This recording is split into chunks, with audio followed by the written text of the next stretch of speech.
Buenas tardes, bienvenidos, bienvenidas al Centro Ágora de Participación Ciudadana.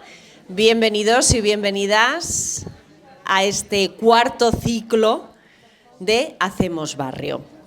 Bueno, al que sí que damos la bienvenida y estamos muy contentos de hacerlo porque además qué llenazo más absoluto, qué expectación ha generado, es a nuestro protagonista del día, Alejandro Cencerrado, físico y analista jefe del Instituto para la Investigación de la Felicidad de Copenhague, autor también del libro En defensa de la infelicidad, entre otras muchas cosas que después ampliaremos. Gracias, Alejandro, por acompañarnos y por estar aquí. Es todo un lujo poder contar con tu presencia.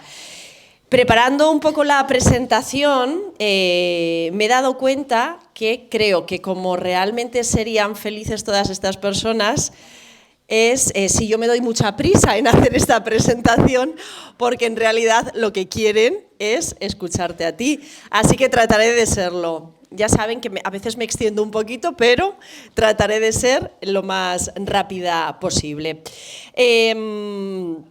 A priori, Alejandro, así esto de medir la felicidad no nos parece sencillo, así pensándolo. Después nos vas a dar las claves, pero a priori no nos parece que esto sea algo fácil.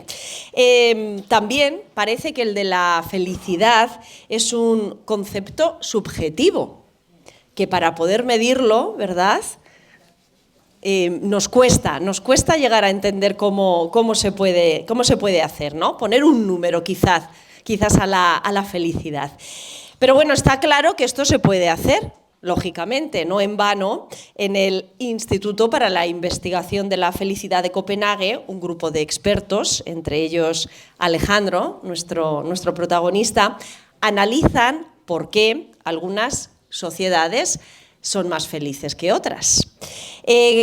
¿Con qué objetivo? ¿Con qué objetivo se hace esto? Que es algo, en principio, que nos planteamos todos, ¿no? Y que, además, cuando contaba que el tema de esta conferencia, mucha gente me lo preguntaba.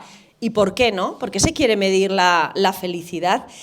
Bueno, pues entre otros muchos objetivos, uno de ellos es el de informar a aquellas personas, a las que toman las decisiones sobre las causas y los efectos de la felicidad humana, ¿no? Informar de esto, para tomar estas decisiones en base a qué sociedades son más felices y que otras sociedades no lo son tanto. Bueno, también hacer que el bienestar, este bienestar subjetivo, sea parte de este debate sobre políticas públicas y también contribuir a mejorar la calidad de vida general de los ciudadanos en diferentes partes del mundo. Bueno, ahí es nada, ¿no? La verdad que unos objetivos importantes e interesantes. Bueno, y es que la felicidad es un concepto que además se puede relacionar con otros conceptos, y esto también me ha parecido muy interesante, como los de desigualdad y vida sostenible. A mí me han ido surgiendo decenas de preguntas mientras leía un poco el currículum y la parte del resumen de la conferencia. No voy a hacer ninguna, aunque ya he planteado algunas, pero seguro que a ustedes les surgen varias. Bueno, para ejemplo, el del propio Alejandro, durante más de 20 años, ha estudiado su propia felicidad y ahora veremos qué tan feliz, o no, yo ya lo sé que me lo he escuchado, pero bueno, ahora veremos qué tan feliz ha sido o es. También me ha llamado mucho la atención esos artículos que ha publicado en diferentes medios de comunicación, entre ellos El País, que son en concreto los que he leído, en los que hablas, por ejemplo, de la importancia que hay que dar a los sentimientos negativos, que es algo como que rechazamos, ¿no? Como que nos protegemos. Nada negativo en nuestra vida. Y para nuestros seres queridos, nada negativo tampoco. Cuando esto, bueno, pues en principio no debe ser así, ¿no? Porque nos ayudan, es una contribución pues para que sepamos, ¿no?, cómo reaccionar ante diferentes circunstancias de la vida. Bueno, he dicho que iba a ser breve, no lo estoy siendo, voy a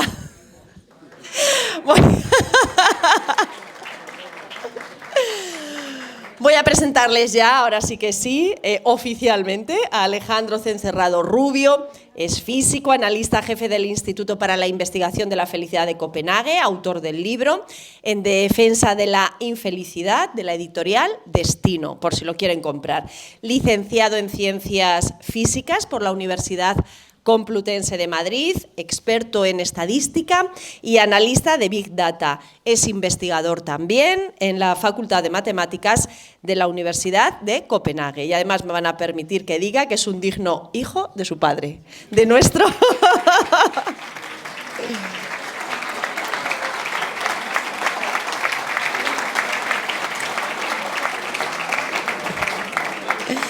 de nuestro queridísimo coordinador y el alma de este ciclo de conferencias, de Virgilio Cencerrado, no podía ser de otro modo.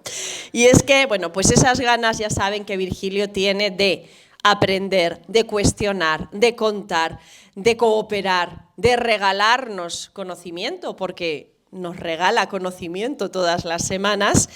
Bueno, pues al final, esto que va en sus genes se lo ha pasado a Alejandro también. Bueno, orgullo del padre hacia el hijo y orgullo seguro del hijo también hacia el padre.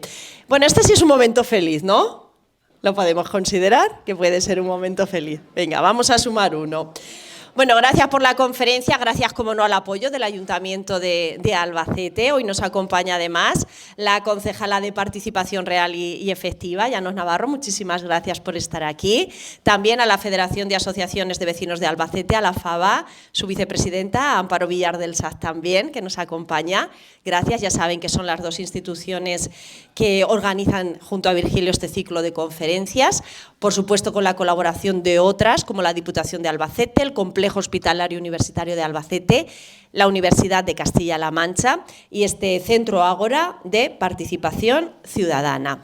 Gracias a los que nos siguen en directo, vía streaming, por estar ahí. Ya saben, pueden hacer sus preguntas y comentarios y después Virgilio los trasladará a Alejandro. Y a ustedes también les invitamos a que al final de la conferencia, si así lo desean, puedan formular todas y cada una de las preguntas que deseen hasta que el tiempo nos lo permita. Bueno, ahora ya sí que sí, Alejandro, vamos a recibirle con un fuerte aplauso. Gracias. ¿Se lo pongo aquí? Vale, sí, déjalo ahí. Sí. Venga, pues vamos a quitar esto.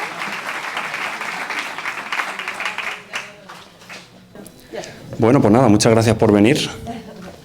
Madre mía, no esperaba tanta gente, qué maravilla. La felicidad normalmente que no interesa a nadie. Bueno, pues hoy vamos a hablar, me he dado cuenta de que en el cartel ponía si se puede medir la felicidad y yo ya directamente he puesto la medida de la felicidad porque es de lo que vamos a hablar, pero bueno. La felicidad sí se puede medir, no es nada especial, es preguntarle a la gente cómo se siente. Lo preguntamos de muchas formas, si estás satisfecho con la vida, si has sido feliz hoy. Y probablemente si os lo preguntáis vosotros ahora mismo, si por ejemplo habéis sido felices hoy, pues seguro que me podéis dar una idea bastante clara de si sí o si no. Y aparte me podríais decir por qué. Entonces lo que hacemos en el Instituto de la Felicidad simplemente es usar esa certeza que todos tenemos dentro de la cabeza, que es muy evidente para nosotros, preguntamos a miles de personas si se sienten felices y luego comparamos a los que se sienten felices y a los que no para ver cuál es la diferencia. Eso es básicamente lo que hacemos en el instituto y las conclusiones que sacamos, hoy lo vais a ver, pues yo creo, puedo estar sesgado, pero yo creo que son muy útiles más allá de lo que nos dice el Producto Interior Bruto, de lo que nos dicen las típicas medidas que tomamos para ver si estamos progresando o no. Entonces, bueno, como decía, la pregunta que solemos hacer es, me gustaría que el día de hoy se repitiera mañana, por ejemplo, en una escala de 0 a 10, donde si la respuesta es que sí, pues tienes que poner más de 5, y si la respuesta es que no, es menos de 5. Os lo podéis preguntar vosotros ahora. Me gustaría que el día de hoy se repitiera mañana, pues en función de cómo te has sentido, yo creo que todo lo tenemos bastante claro, ¿no? Una pregunta más típica que solemos hacer en el instituto es si estás satisfecho con la vida. Y esta pregunta es ligeramente distinta a esta, sobre todo porque te invita a preguntarte sobre tu vida en general. Cuando te la preguntas, yo por lo menos suelo pensar, bueno, mis hijos están sanos, tengo un buen trabajo, mi familia está bien. Es una pregunta un poco más genérica y en las investigaciones que hacemos en el instituto nos ayuda un poco más, no es tan fluctuante como esta. Esta puedes estar hoy bien y mañana mal y fluctúa demasiado. Entonces, bueno, en la charla de hoy os voy a hablar no tanto sobre mi propio diario, como ha dicho, yo llevo 20 años haciéndome esta pregunta y apuntando en un diario cada noche cómo me he sentido, 20 años haciendo eso. Y como decía, me he dado cuenta de que ser feliz a largo plazo es imposible. Es imposible huir de los sentimientos negativos. Yo a veces digo, bueno, ya lo he aprendido todo, cuando me empieza a ir la vida bien, ya lo he aprendido todo, ya no tengo que aprender nada más y de repente, ¡pum!, llega el golpe, de un lado o de otro. Entonces, al principio era un poco frustrante, los primeros 5 o 6 años era un poco frustrante, pero con el tiempo ya me di cuenta de que no, de que los seres humanos estamos hechos para sufrir de vez en cuando. Si nunca te sientes solo, nunca vas a buscar pareja. Si nunca te aburres, nunca vas a salir a buscar trabajo. Es como un motor que tenemos dentro para nunca conformarnos con lo que tenemos. Pero yo hoy no voy a hablar de eso. Voy a hablar más de lo que hacemos en el instituto, porque creo que es muy útil como sociedad empezar a pensar en las cosas de las que solemos hablar en las redes, en los periódicos, como sociedad, empezar a hablar de otra forma. Y bueno, de lo primero que voy a hablar es de los impuestos, que es algo que polariza a la sociedad mucho y no nos hace nada felices. Bueno, sabéis, este es un influencer que sale mucho últimamente, que está totalmente en contra de Hacienda, totalmente en contra de pagar impuestos. Él gana bastante dinero y el Estado le roba, lo típico que se dice últimamente. Este es otro youtuber, el Rubius, muy famoso entre los jóvenes, que también empezó a ganar millones con sus vídeos de YouTube y se fue a Andorra a no pagar impuestos, que está totalmente en la libertad de hacerlo. Pero yo, después de investigar mucho el tema de qué países son más felices, cuáles son menos felices, todo esto, me he dado cuenta de que los impuestos en una sociedad feliz son necesarios. Y os voy a enseñar un poco qué gráficas o qué datos me han llevado ahí. Y esta gráfica es la principal. ¿Cómo se entiende esta gráfica? En este eje vemos los ingresos totales en el hogar. Cada punto en esta gráfica son cientos de personas en distintos ingresos. En esta parte de la gráfica tenemos ingresos muy bajos, en esta parte de la gráfica ingresos muy altos. Y podemos ver cómo va subiendo la felicidad de cada grupo en función de los ingresos. En pocas palabras, según más ganas, más feliz eres. Pero esto no se cumple en todos los rangos. Entre la gente que cobra menos, un aumento en sus ingresos aumenta mucho el bienestar. Pero llega un momento, más o menos por aquí, en el que tener 4.000 o 5.000 o 6.000 o 8.000 euros ya no aumenta tu bienestar. Esto es algo que se ha demostrado muchísimas veces en muchísimos estudios. Llega un momento en el que los ingresos, para lo único que te sirven es para comprarte el último iPhone, para cosas que no son tan importantes, evidentemente, como para pagarte un dentista o pagarle los estudios a tu hijo, etcétera, ¿no? Aquí podemos ver, los ingresos estaban anuales, pero aquí los podéis ver al mes. Pasar de 1.000 euros al mes a 4.000 euros al mes incrementa en esa escala de 0 al 10 un punto el bienestar de la gente. O sea, es muy importante que si ganas 1.000 euros al mes intentes progresar y ganar más. Ahora bien, de 4.000 a 10.000 euros, lo que vemos entre la gente que responde a esta cuestión es que no hay gran diferencia. De hecho, como podéis ver, incluso empieza a bajar un poquito, de aquí a aquí empieza a bajar un poquito y si nos vamos para acá incluso baja más. Y esto se debe a que la gente, cuando ya tiene mucho dinero, ha desarrollado una mentalidad que le lleva a ser demasiado materialista. Todos sus pensamientos van a tengo que ganar más, tengo que defender mis ingresos y se olvidan un poco de lo importante del bienestar que son las relaciones sociales. Entonces llega un momento en que esa mentalidad llega a ser incluso contraproducente. Esto es en Albacete. La gráfica que os he enseñado antes es Europa, pero hace un tiempo hicimos 700 preguntas en todo Albacete y pudimos comparar también cómo se diferenciaban los ingresos y la felicidad en Albacete. Y en Albacete es así, es igual a los 4.000 euros, la felicidad deja de subir ya demasiado, ya se mantiene más o menos estable. Pero por debajo de 4.000 euros sí que baja. Para entender un poco los rangos, esto por aquí es por donde estaría la gente que vive en San Antonio Fátima, de media, los ingresos. Por aquí los del Carretas, Feria, Polígono de San Antón, y por aquí Parque Sur, Universidad y Medicina, que cobran de media 4.000 euros al mes en el hogar. Esto es una mezcla de gente que vive sola, de gente que vive con hijos, es una media, pero vamos, la media de los hogares de Parque Sur, Universidad y Medicina es más o menos eso. Si lo queremos ver por persona, lo dividí por el número de personas que había en cada casa. A los niños los contaba no como una persona, sino como media más o menos, para ver cuánto es. Y esto es lo que se cobra por persona y cómo se diferencia la felicidad en función de lo que cobramos. Entonces, a partir de los 2.000 euros ya no es tan necesario que le pidas más dinero a tu jefe si eso va a conllevar más responsabilidades. Esto es un cambio de mentalidad que tenemos que empezar a hacer, creo. Llega un momento en el sueldo en el que ya te tienes que empezar a fijar en otras cosas, en que te guste tu trabajo, en que tengas más tiempo para estar con tu familia. Por debajo sí, pero por encima de ahí ya no es tan importante.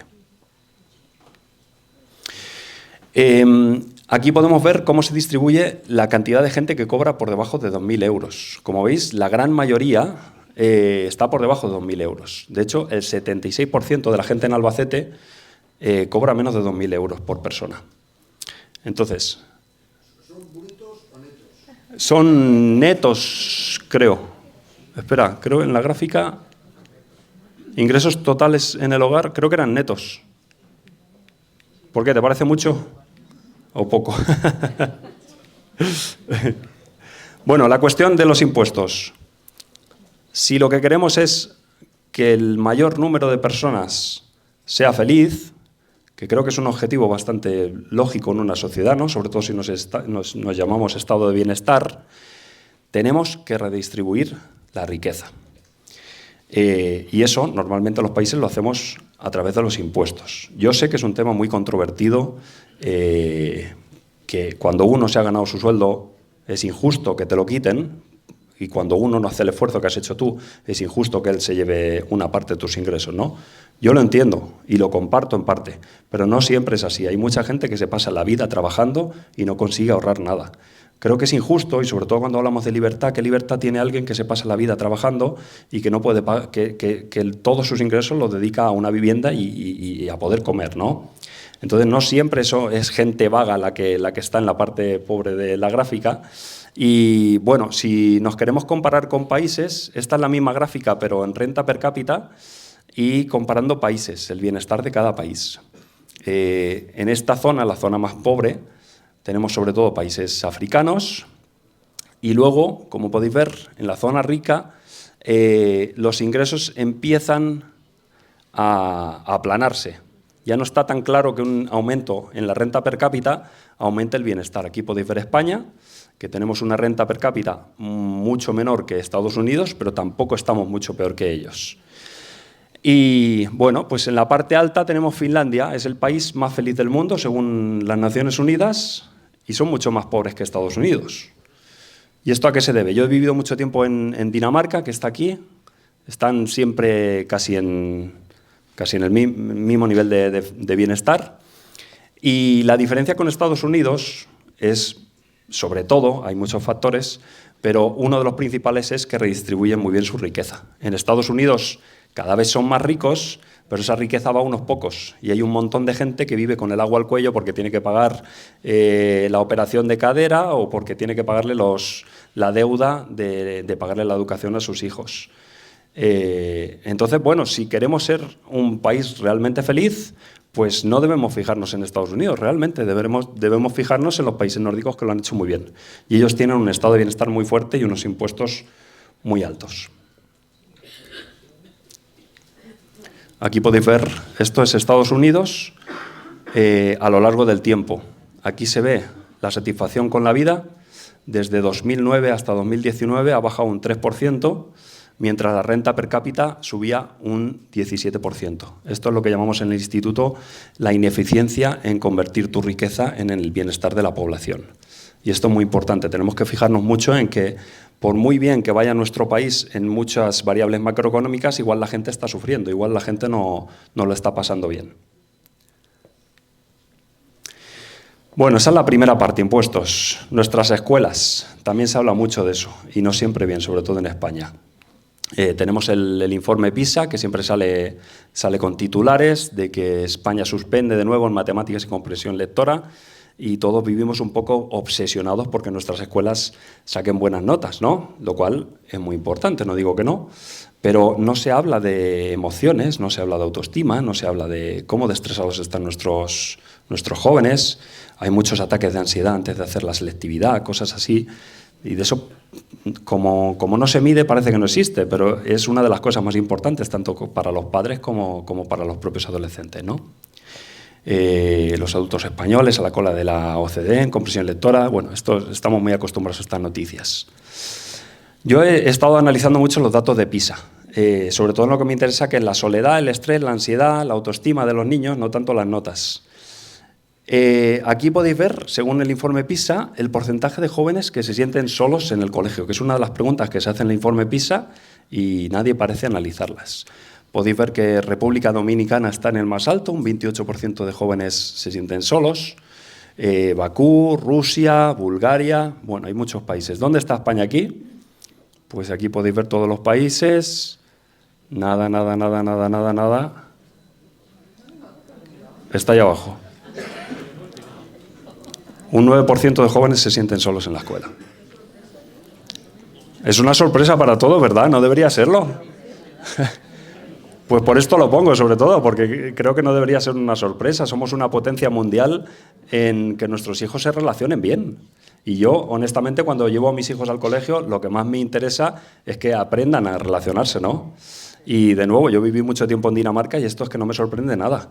Las relaciones cercanas que tenemos aquí, la forma de relacionarnos, cualquiera se te acerca a hablar siempre. Somos potencia mundial en relacionarnos y no lo sabemos, nunca nos lo decimos. En algo que, de nuevo, creo que es lo más importante para los padres y sobre todo para los niños, ¿no? Que estén bien integrados, que no haya bullying, que les enseñen a relacionarse. Entonces, bueno, pues esta es una de las cosas que creo que es importante de medir el bienestar, y no solo como satisfacción con la vida, sino como soledad, por ejemplo, ¿no? Que una vez lo vemos en datos, empezamos a fomentarlo. Y ya cuando eliges colegio no estás solo pensando en sacan buenas notas en este colegio, sino en les enseñan a relacionarse, defienden su autoestima, que son cosas muy importantes, pero como no las medimos, parece que no las queremos fomentar en nuestros colegios. Y una vez las mides, los colegios empiezan a competir entre ellos para ver quién es el mejor. Es así de curioso, pero somos muy de medir las cosas. Aquí podéis ver el gráfico entero y ahí abajo está España, con un 9%. Otro asunto importante, la autoestima.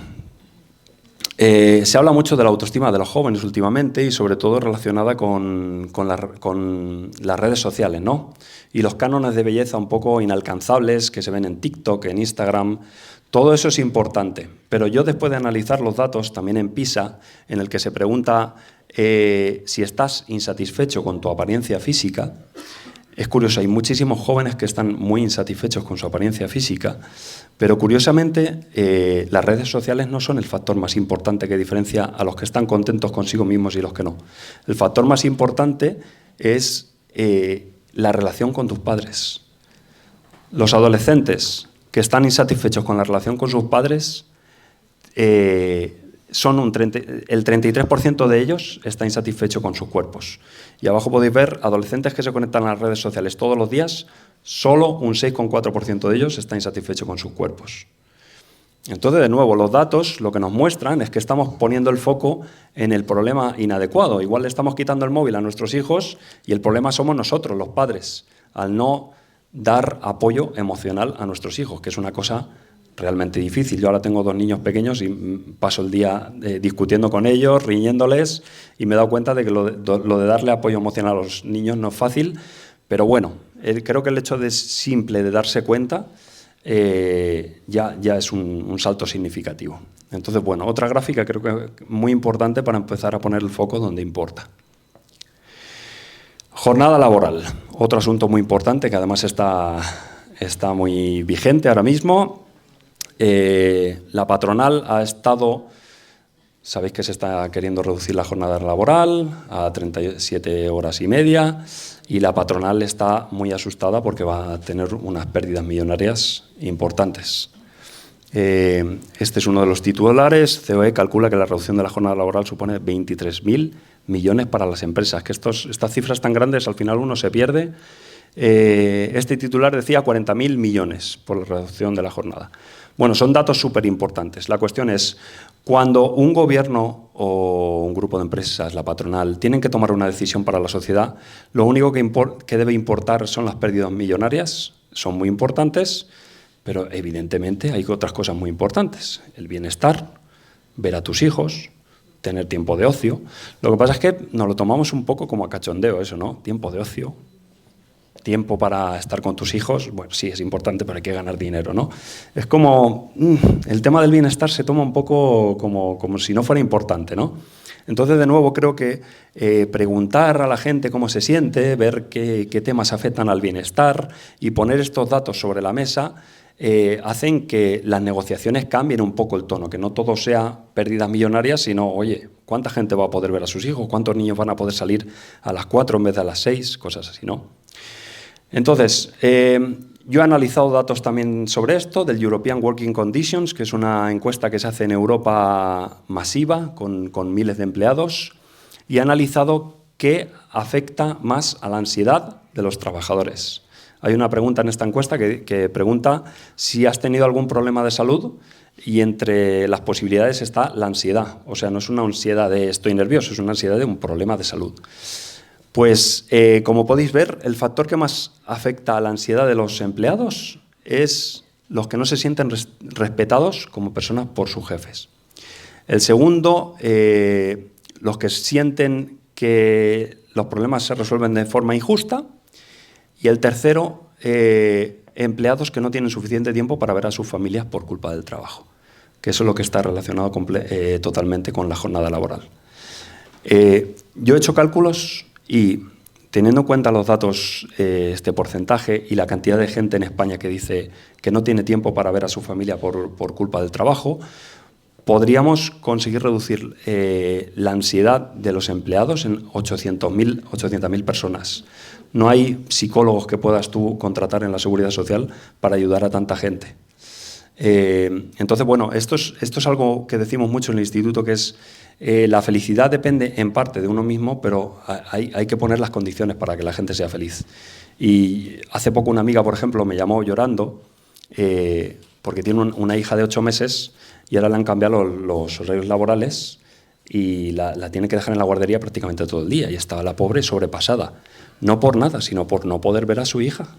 Y esto es lo que reflejan estos datos. Si tú no tienes tiempo para ver a tu familia, pues evidentemente no vas a llegar relajado al día siguiente a trabajar, ¿no? ¿Cómo estamos los españoles en este sentido? Pues bastante mal. Si antes en el tema de soledad estábamos los mejores, en esto estamos los peores de la Unión Europea. Por encima tenemos algunos países, pero no son de la Unión Europea. Un 18,3% de la población trabajadora en España no tiene suficiente tiempo para ver a su familia y amigos. Entonces, bueno, pues de nuevo, creo que estos datos también deberían abrir portadas en los periódicos. La patronal está en todo su derecho de hablar de las pérdidas millonarias que van a tener, pero este asunto debería importarnos, yo creo, incluso más que el dinero que vayamos a perder, ¿no? No digo que no sea importante, pero por lo menos que se pongan las dos cosas sobre la mesa y ya con eso que se hable. Bueno, os quería poner un vídeo sobre uno de los... nosotros hacemos análisis también en oficinas y hicimos un análisis del bienestar de los trabajadores en una oficina de Copenhague, Balcon, que dijo que quería ser la empresa más feliz de uno de los países más felices del mundo, en Dinamarca. Entonces os quería poner un vídeo de una entrevista que nos hicieron el Cazador de Cerebros para que veáis un poco en qué tipo de ambiente nos movemos. Balcon es una consultora como muchas otras. con trabajadores que viajan y asesoran a otras empresas, que un día decidió buscar la manera de hacer más felices a sus empleados. ¿Por qué?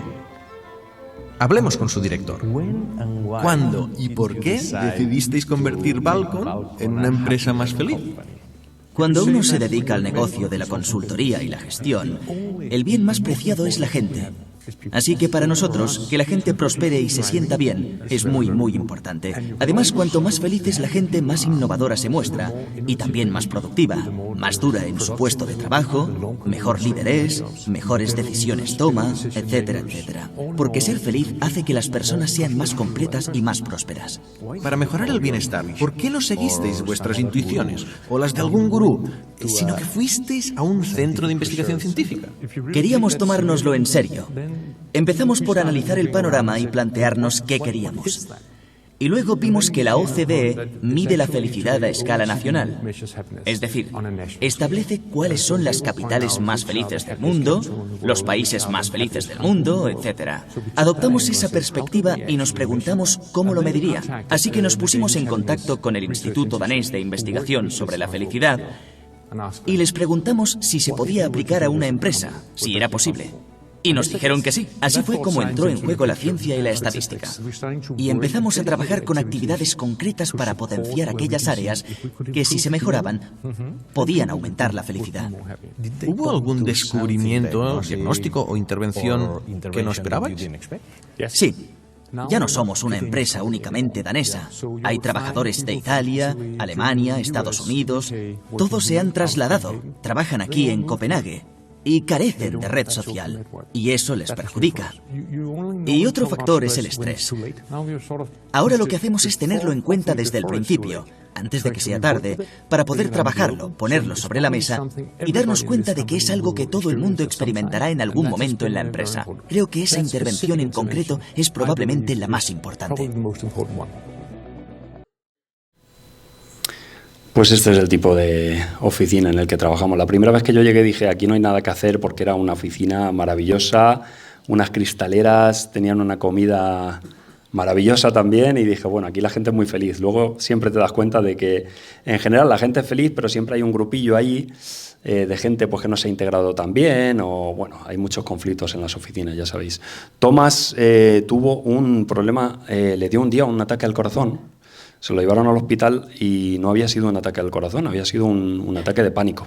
Estaba muy estresado en una época muy difícil en el trabajo y a partir de ahí pues, se empezó a preocupar por el bienestar y empezaron a invertir un montón de dinero, no tanto por recuperar ese dinero, sino porque es lo correcto, ¿no? Mantener a tus empleados felices es una parte, yo creo, muy reconfortante para un jefe. Y al principio hicimos muchas cosas y nos equivocamos en todas.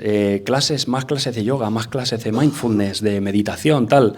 No cambiaba nada. Y ya empezamos a hacer lo que dice él.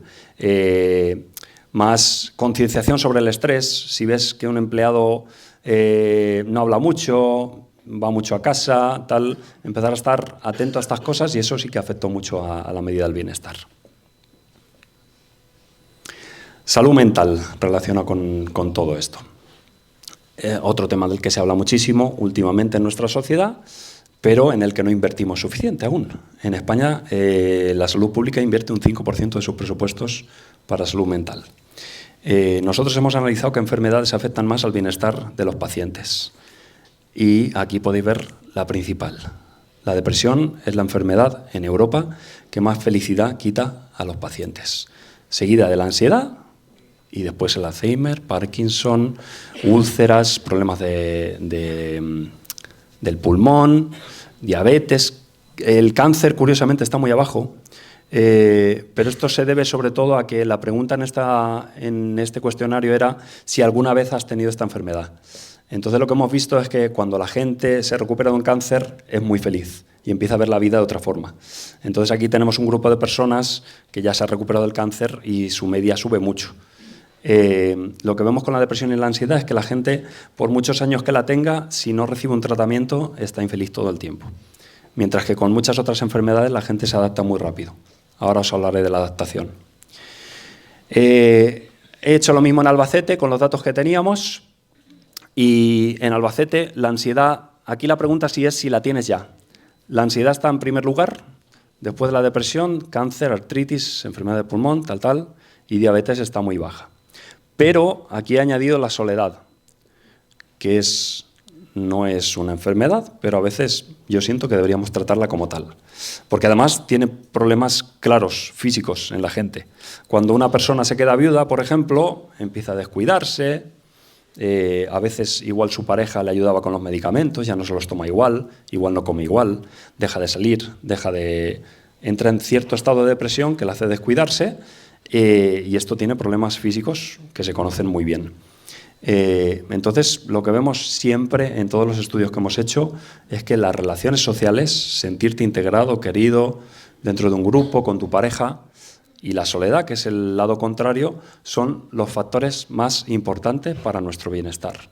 Por encima de la salud, por encima del dinero, relacionarnos con los demás. Los humanos somos seres tribales. En el pasado, hace miles de años, si tú te quedabas fuera de la tribu, te morías de hambre. Entonces solemos pensar que los que sobrevivían eran los más fuertes, pero no, los que han sobrevivido siempre son los que se mantenían integrados dentro de la tribu. Entonces nuestras emociones están dispuestas para estar continuamente chequeando si mis compañeros se están riendo de mí, si le gusto a mi jefe, estamos continuamente. Entonces toda nuestra felicidad depende de eso, de nuestra relación con los demás. Y cualquier esfuerzo que haga cualquier institución para mejorar nuestro bienestar debe ir enfocado a reducir la soledad. Ese es un factor muy importante y muy difícil de resolver, porque no cualquiera nos vale, si no, nadie se sentiría solo en nuestras ciudades llenas de gente, ¿no? Y si la realidad es que nos sentimos solos, pues porque no cualquiera nos vale. Esa es la difícil cuestión de la soledad. Aquí he hecho algo que hacemos de vez en cuando en el instituto, que es convertir el malestar que genera algo, cuánto dinero le tendrías que dar a alguien para que se sienta igual de bien que lo que pierde, ¿no? Entonces, alguien que cobra 2.000 euros al mes tendría que cobrar 2.600 más, o sea, 4.600, para compensar el efecto que tiene la soledad en su felicidad. Es algo que a mí no me gusta mucho porque al final volvemos a lo de siempre, a tener que convertir las cosas en dinero para darles cierto valor, pero bueno, me gusta esta transformación porque es algo que se hace mucho en Europa para convencer a los gobiernos de que, oye, el bienestar es importante. Fíjate la cantidad de dinero que le tienes que dar a alguien para que compense lo solo que se siente.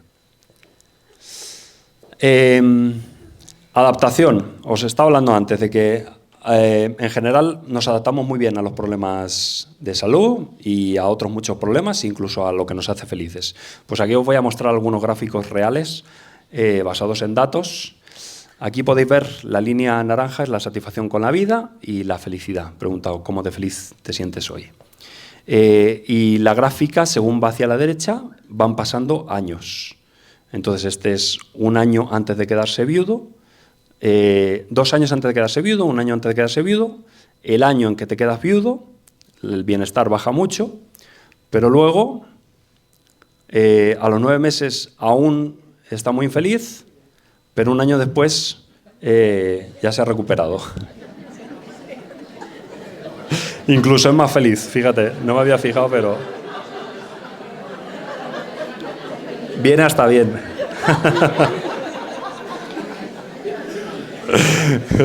No sé si debería enseñar esta gráfica porque la moraleja es un poco rara.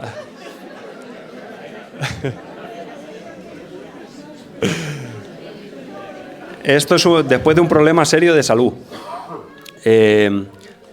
La felicidad empieza a bajar un poco antes, esto probablemente es porque el problema de salud ya estaba dando síntomas, se mantiene un poco, pero luego al año ya está casi igual y a los 3 años ya está igual. Después de divorciarte, igual, la felicidad es otra vez más alta. Esto dependerá de la persona, supongo. Hombre o mujer, sí, hay que analizarlo eso, ¿no? La mujer es mejor, ¿no? Y esto después de casarse.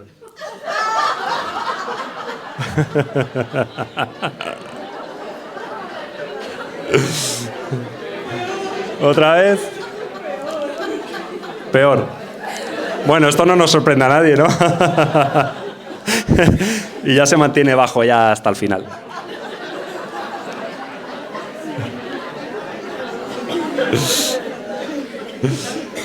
Ay. Bueno, ya para acabar, ya estoy en la última parte. Como os he dicho, hicimos una encuesta en Albacete, así que os quiero enseñar algunos datos de los distintos barrios de Albacete y cómo de felices somos. Hicimos una pregunta que era ¿qué barrio crees que es el mejor de Albacete? Y yo seleccioné solo aquellos que seleccionaron otro barrio que no era el suyo, ¿no? La mayoría de la gente piensa que si tuviera que mudarse a otro barrio, el mejor sería Parque Sur, seguido de Medicina, después Villacerrada, Universidad y a partir de allá bastante bajo. No me sorprende, la verdad, no sé si os sorprende a vosotros, pero yo creo que hubieras dicho Parque Sur también. ¿No? Yo no vivo en Parque Sur, yo vivo en el polígono de San Antón. No sé, tiene el parque enfrente, además siempre ha sido un barrio como muy rico, ¿no? A mí me gusta Parque Sur. Luego os hago una encuesta a ver qué... Bueno, a pesar de ser uno de los barrios con más ingresos, Parque Sur no es el barrio en el que la gente está más satisfecha con la vida. Le preguntamos a la gente cómo satisfecho estás con la vida y luego hicimos la media de cada barrio y ya está. Pues Parque Sur está en medio. Aquí no están todos los barrios, porque faltaban datos en algunos barrios. El más alto es Medicina. Seguido del centro, Santa Teresa, las afueras, que no es ningún barrio, los que vivían San Pablo, y abajo está Fátima, Villacerrada y Franciscanos. Claro, aquí hay muchos factores. Aquí no estamos preguntando cómo de satisfecho estás con tu barrio. Aquí es cómo de satisfecho estás con tu vida, que no tiene, en principio, nada que ver con el barrio, ¿no? Pero bueno, en algunos barrios la gente gana menos, tienen más problemas, o hay más gente mayor y muchos se sienten solos. Hay muchos factores aquí en juego, no sabemos cuáles aún. Y esto es curioso. Preguntamos cómo de satisfechos estaban con su barrio y Parque Sur solo un 40%. O sea, todos nos queremos mudar a Parque Sur, pero luego ellos están insatisfechos con... ¿Hay alguien aquí de Parque Sur que nos pueda explicar esto? Un poco tiquismiquis sois, puede ser. ¿Sí? Bueno, no sé por qué es esto, la verdad. De nuevo, tú puedes estar satisfecho con la vida y que la gente deje las cacas de los perros en... Yo qué sé, no sé por qué la gente dice esto. Entonces, bueno, he puesto esto en un mapa. Barrio Medicina, muy bien. Villacerrada, Fátima y Franciscanos, no tan bien. Esto no significa nada. Puede ser algo demográfico y ya está. Aquí faltan muchos barrios, La Estrella no teníamos ni un dato. Y en La Estrella yo supongo que la gente no está tan feliz. Igual estoy prejuzgando, pero me da la impresión de que debe haber muchos problemas allí. Me encantaría seguir tomando datos, porque creo que necesitamos suficientes datos de cada barrio para empezar a entender qué diferencia a cada barrio del otro y entender por qué. Y ver qué puede aprender un barrio del otro. Qué es la potencia de esta medida. Aprender qué pueden hacer los barrios infelices para comparar a los felices, o las personas infelices con las felices. Bueno, aquí os presento algunos datos interesantes, creo. ¿Qué barrio es más amigable con los niños? Universidad y Medicina están en los primeros lugares. Villacerrada, Carretas y Franciscanos, Fátima, que eran los más infelices, pues abajo. ¿En qué barrio tienen los edificios zonas comunes? Canal de María Cristina bastante, San Antonio Abad, Polígono San Antón, Medicina, Universidad. Abajo, de nuevo, Franciscanos, Hospital, pero también vemos a Fátima, Parque Sur. Y creo que por aquí van los tiros, honestamente, que es algo en lo que no solemos pensar, pero como decía antes, la soledad es el factor que más afecta a la infelicidad. Y tener una comunidad alrededor que te apoye, lo que más afecta a la felicidad. ¿Y cómo conseguimos esto? Bueno, hay muchas formas. No todo el mundo nos cae bien dentro de nuestro vecindario, pero desde luego, si te los cruzas únicamente en el portal, pues nunca vas a saber cuál te cae bien y cuál mal, ¿no? Y esto es muy importante sobre todo para la gente mayor, para la gente con problemas de movilidad, porque de repente un día te quedas en silla de ruedas, pierdes a tu pareja y no tienes alrededor a nadie que conozcas. Entonces, lo que vemos normalmente es que desde el urbanismo, desde los ayuntamientos, desde el gobierno, se puede hacer un esfuerzo muy importante para que en las comunidades, en los edificios, se generen zonas comunes, una piscina, un jardín, una zona para que jueguen los niños, y esto incrementa muchísimo la probabilidad de que encuentres a ese vecino que se va a hacer amigo tuyo para el resto de tu vida.